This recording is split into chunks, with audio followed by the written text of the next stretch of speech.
بسم الله الرحمن الرحيم والمرسلات عرفا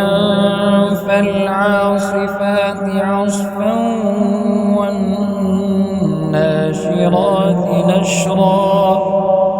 فالفارقات فرقا فالملقيات ذكرا عذرا أو نذرا إنما توعدون لواقع فإذا النجوم طمست وإذا السماء فرجت وإذا الجبال نسفت وإذا الرسل أقتت لأي يوم أجلت ليوم الفصل وما أدراك ما يوم الفصل ويل يومئذ للمكذبين ألم نهلك الأولين ثم نتبعهم الآخرين كذلك نفعل بالمجرمين ويل يومئذ للمكذبين ألم نخلقكم من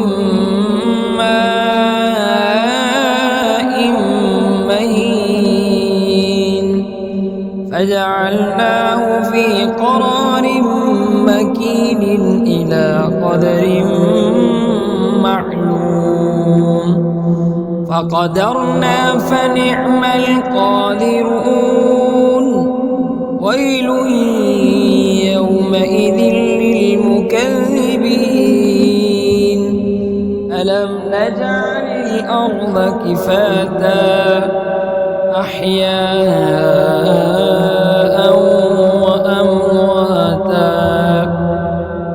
وجعلنا فيها رواسي شامخات وأسقيناكم ماء فراتا ويل يومئذ للمكذبين انطلقوا إلى ما كنتم به تكذبون انطلقوا إلى ظل ذي ثلاث شعب لا ظليل ولا يغني من اللهب إنها ترمي بشرر كالقصر كأنه جمالة صفر ويل يومئذ للمكذبين هذا يوم لا ينطقون ولا يؤذن لهم فيعتذرون ويل يومئذ للمكذبين هذا يوم الفصل جمعناكم والأولين فإن كان لكم كيد فكيدون ويل يومئذ للمكذبين إن المتقين في ظلال وعيون وفواكه مما يشتهون كلوا واشربوا هنيئا بما كنتم تعملون إنا كذلك نجزي المحسنين ويل يومئذ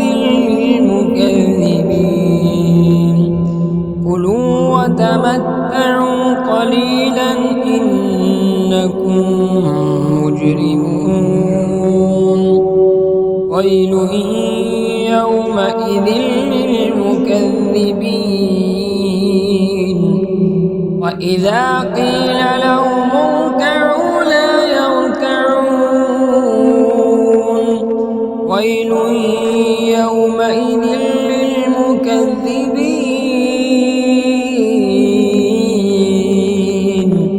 فبأي حديث